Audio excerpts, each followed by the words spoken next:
கோவை மாநகராட்சியின் மேயர் கல்பனா ஆனந்தகுமார் பதவியை ராஜினாமா செய்துள்ள நிலையில் அடுத்த மேயர் யார் என்ற கேள்வி எழுந்திருக்கிறது. யாருக்கு கோவையின் அடுத்த மேயர் வாய்ப்பு? பார்க்கலாம் இந்த செய்தி தொகுப்பில்.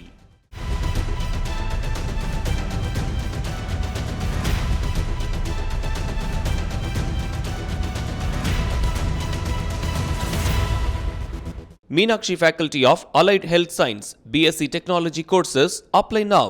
கடந்த 2022 ஆண்டு பிப்ரவரி மாதம் தமிழ்நாட்டில் நகர்ப்புற உள்ளாட்சி தேர்தல் நடைபெற்றது. தமிழகத்தில் உள்ள 21 மாநகராட்சிகளையும் கைப்பற்றியது திமுக கூட்டணி. இதில் கும்பகோணம் மாநகராட்சி மேயர் பதவி காங்கிரசுக்கு ஒதுக்கப்பட்டது.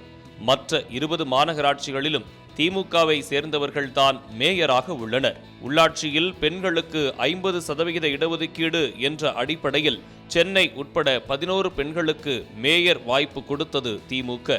சென்னை மாநகராட்சியை அடுத்து பெரிய மாநகராட்சியான கோவைக்கு முதல் பெண் மேயருக்கு ஒதுக்கியது திமுக.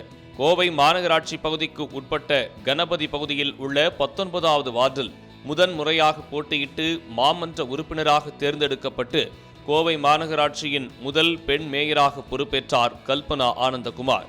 மேயர் பதவியை பிடித்துவிட வேண்டும் என பல சீனியர் முயற்சி செய்த நிலையில் ஜூனியரான கல்பனாவுக்கு கிடைத்தது மேயர் பதவி. இதன் காரணமாக ஆரம்பம் முதலே திமுக நிர்வாகிகளுக்கும் மேயருக்கும் இடையே ஒத்துப்போகவே இல்லை. அமைச்சர் செந்தில் பாலாஜிதான் கல்பனாவுக்கு மேயர் பதவியை பெற்று தந்தார். ஆனால் அவரின் கணிப்புமே பொய்யாகி போனது. சொந்த கட்சி நிர்வாகிகளுடன் தகராறு, மாநகராட்சி கமிஷனர் உள்ளிட்ட அதிகாரிகளுடன் பஞ்சாயத்து, பக்கத்து வீட்டில் லடாய் என அவரின் மீதான அதிருப்தி பட்டியல் நாளுக்கு நாள் நீண்டு கொண்டே போனது. நாட்கள் செல்ல செல்ல கல்பனாவின் கணவர் ஆனந்தகுமாரின் தலையிடலும் மாநகராட்சியில் அதிகமானது.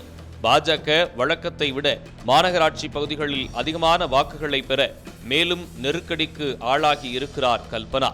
இந்நிலையில் சொந்த விஷயங்களை காரணம் காட்டி தனது பதவியை ராஜினாமா செய்திருக்கிறார் கோவை மேயர் கல்பனா. 2027 வரை பதவிக்காலம் இருக்கும் நிலையில் அடுத்த மேயருக்கான ரேஸ் துவங்கி இருக்கிறது கோவையில். கோவை மாநகராட்சியின் 63வது வார்டு உறுப்பினர் சாந்தி முருகன், 27வது வார்டு உறுப்பினர் அம்பிகா தனபால் மற்றும் 52வது வார்டு உறுப்பினர் லக்குமி இளஞ்செல்வி ஆகிய மூவரில் ஒருவருக்கே மேயர் வாய்ப்பு நிச்சயம் என சொல்கிறார்கள் கோவை திமுகவினர்.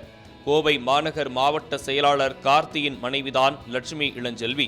சாந்தியின் கணவர் முருகன் கழக பொதுக்குழு உறுப்பினராகவும், அம்பிகாவின் கணவர் தனபால் மாவட்ட இளைஞர் அணி அமைப்பாளராகவும் பொறுப்பு வகிக்கிறார்கள்.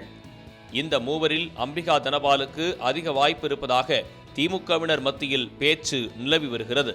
காரணம், அம்பிகாவின் கணவர் தனபால் மாவட்ட இளைஞரணி பொறுப்பாளராக இருப்பதால் திமுக இளைஞரணி செயலாளரும் அமைச்சருமான உதயநிதிக்கும் பள்ளிக்கல்வித்துறை அமைச்சர் அன்பில் மகேஷ் பொய்யாமொழிக்கும் நெருக்கம் என கூறுகிறார்கள்.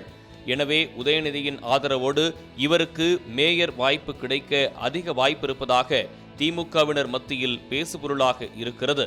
இந்நிலையில் வரும் 8ஆம் தேதி காலை கோவை மாநகராட்சியின் சிறப்பு மாமன்ற கூட்டம் கூடி புதிய மேயரை ஒருமனதாக தேர்ந்தெடுக்கும் என தகவல்கள் வெளியாகி இருக்கிறது.